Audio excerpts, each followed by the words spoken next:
Nous sommes le 30 novembre 2018 et alors cette fois, j'arrive à la fin de la deuxième épître aux Corinthiens.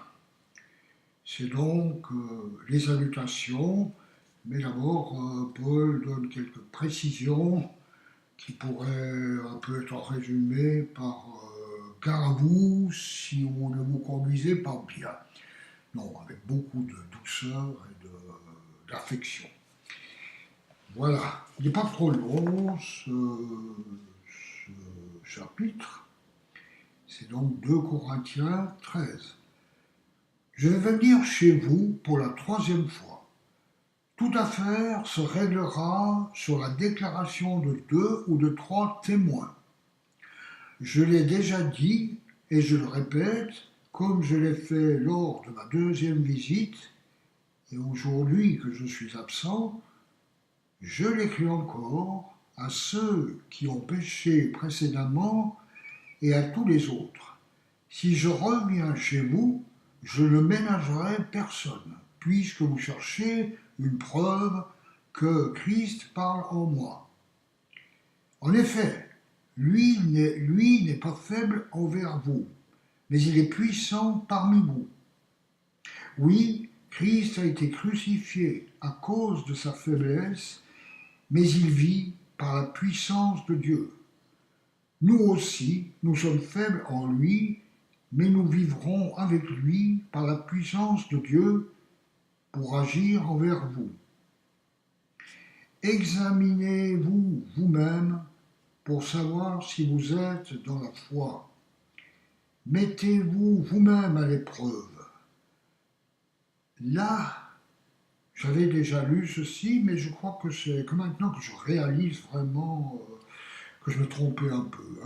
Parce que moi, je comprenais un peu qu'il fallait que je m'examine moi-même pour savoir si je me conduisais correctement, si je faisais vraiment que des bonnes choses et tout. Bref, pour savoir si j'étais bon. Bon. Allez, ça va. Non, n'importe quoi. Mais en fait, là, il s'agit de savoir si nous sommes dans la foi. C'est-à-dire si nous nous remettons à Jésus et si nous comptons sur lui pour avoir la force et que nous ne la cherchons pas en nous-mêmes. Parce qu'à cette époque-là où je m'examinais pour savoir si je me conduisais bien, si j'étais un exemple, ou je sais pas quoi, je vous promets que là, je paniquais. Ça me faisait douter même de l'amour et du pardon de Dieu.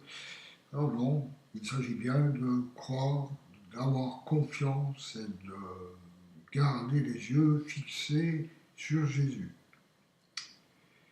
Alors, ne reconnaissez-vous pas que Jésus-Christ est en vous, à moins peut-être que vous ne soyez disqualifiés. Mais j'espère bien que vous reconnaîtrez que nous ne sommes pas disqualifiés. Cependant, je prie Dieu que vous ne fassiez rien de mal, non pour que nous paraissions nous-mêmes avoir réussi, mais afin que vous pratiquiez le bien, même si nous semblons disqualifiés.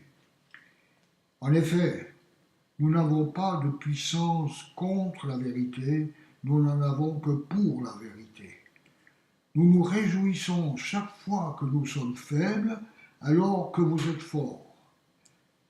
Ce que nous demandons dans nos prières, c'est votre perfectionnement. Voilà pourquoi j'écris cela, étant absent, afin, une fois présent, je n'aie pas à faire preuve de sévérité, conformément à l'autorité que le Seigneur m'a donnée, pour construire et non pour démolir.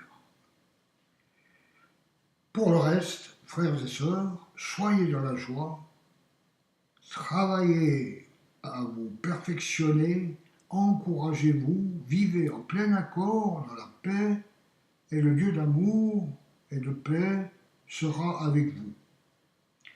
Saluez-vous les uns les autres par un seul baiser, tous les saints vous saluent.